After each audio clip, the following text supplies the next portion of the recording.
DJ motherfucking Rello on the beat.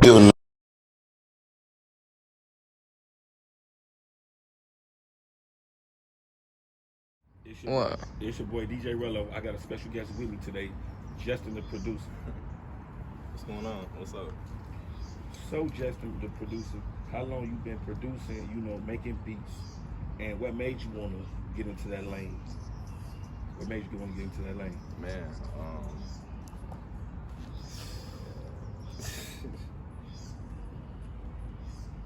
it started off pretty much, basically, I was like 13, me and my friend Xavier, we were in middle school, like elementary school, and he basically came to me, and he was into this dude called Skrillex. He was a producer, and he came to me, he was like, we could do this, like, and I pretty much didn't know what he was talking about. I had no idea, like, what was to it. I thought we were about to be DJs, to be honest. But nah, I kind of did more research, got into it some more, and kept I would say kept at it, basically. Just stayed into it. I didn't really start producing for real until like 15. That's when I started making beats in high school. People just hitting me up, like they knew I knew how to do it, so they'll be hitting me up, asking me to make their beats. I pretty much started, like, I never made type beats. I never started off like with type beats and like YouTube and stuff. I pretty much started with just sending people like beats. That's always been my thing. Like, I gotta send them to you. You can't really get them from YouTube. You can't get them from BeatStars. I don't have a website that you can just buy beats off of. Like, it's 100%. It's gotta come from me. Gotta come from you. So do you use Cash App? Cash Can people App, see Zelle, Cash App, Zelle, PayPal, Square Cash. You can send me a check in the mail. Everything. I got PO Box. Everything.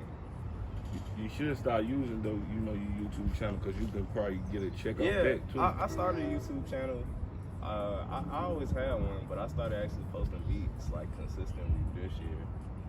Just trying to build like a fan base, because people actually know me on YouTube. I guess like they'll So if you stay consistent, I think like you will develop that, because it'll be all artists is looking for different type of beats, different type of artists, hip hop, rap, motherfuckers that sing all type of shit. You know what I'm saying? For sure. I know that's true, but I just people get that stuff taken so much. I know some producers that get robbed from that's why you go get your shit copyrighted and all that shit. So everything's copyrighted, but it's like, why go through the trouble of even giving them the access to me, to my stuff? You right. Everything, I got everything copyrighted. I got the ASCAP now. I finally paid for that shit. How much it cost? $50. $50? It's a $50 application, but it's I was gonna tell this dude, go ahead and get it. Yeah, you need to get that. It's a hard pill to swallow though.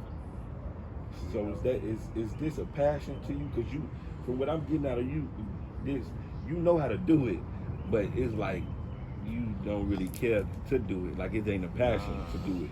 Nah, it's like, I know how to produce, but it's like I know I could do so much more than produce.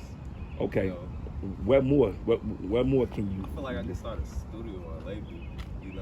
I think I can start something. Something bigger than just making beats out the crib. So if you want to start a label, what would be the name of your label? BOTB, Blame It on the Bag. How did you come up with that? I was high. You was high? I was high. Just driving, listening to music. As always.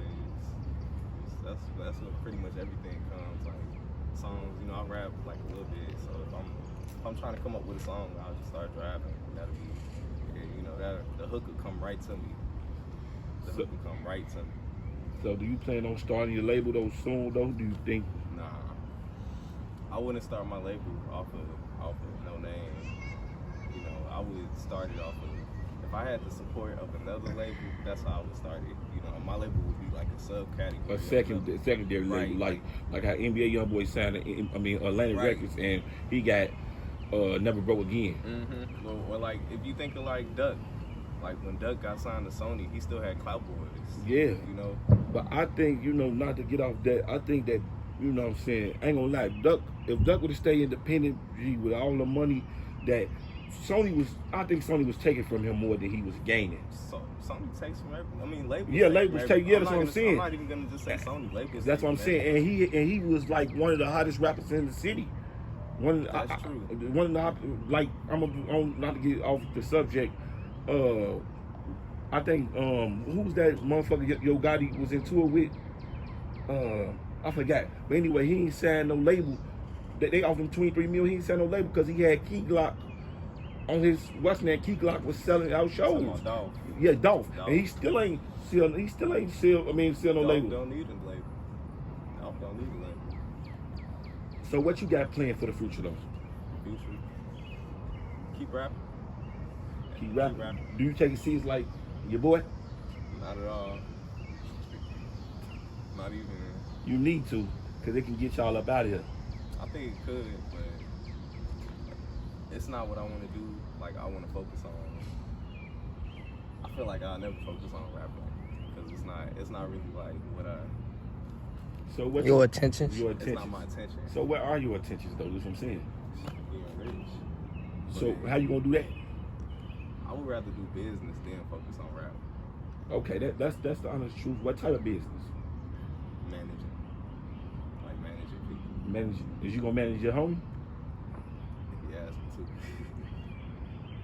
But I manage my cousin a little bit. She's been rapping, Esme the Entertainer. She's been rapping for, I want to say 2 years now. So I've been just doing kind of like managing.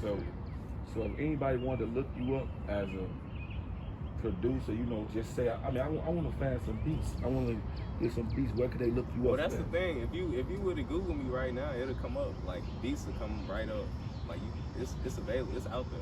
Right, because there's so many artists looking for beats. Right. It's definitely out there. Like my name to get beats. If you want a beat, like it's not impossible. I'm not saying like you have to DM me or you have to inbox me or you have to go through all these great lengths just to get a beat. Because then like who would want to get one? Nobody would want to do it then. But I'm just saying like I'm not making it as easy as these other dudes that I feel like don't care about their beats. They're just making beats so they can hopefully get their big break. Right. I feel like I've seen, like I know what it gets you where you want to go and what won't. You can make a song for the biggest artist and still be in the same place. Yeah, you exact right. same place. And that's real. It's true. And it's what a lot of producers don't understand. When the next chapter, we definitely gonna do a longer interview and it's gonna be bigger, than what it is now. Just get up with me, tell bro to get up with me, or you get up with me. You got my social media account, bro. You know what I'm saying? You hear me? Yeah. So if it was nice having you on the show. It's your boy DJ Rello. Go check out. You can Google bro. Google bro and get the beats for him. justindaproducer, Justo Davis, everywhere. It was nice having you on the show. It's your boy DJ Rello, and I'm out.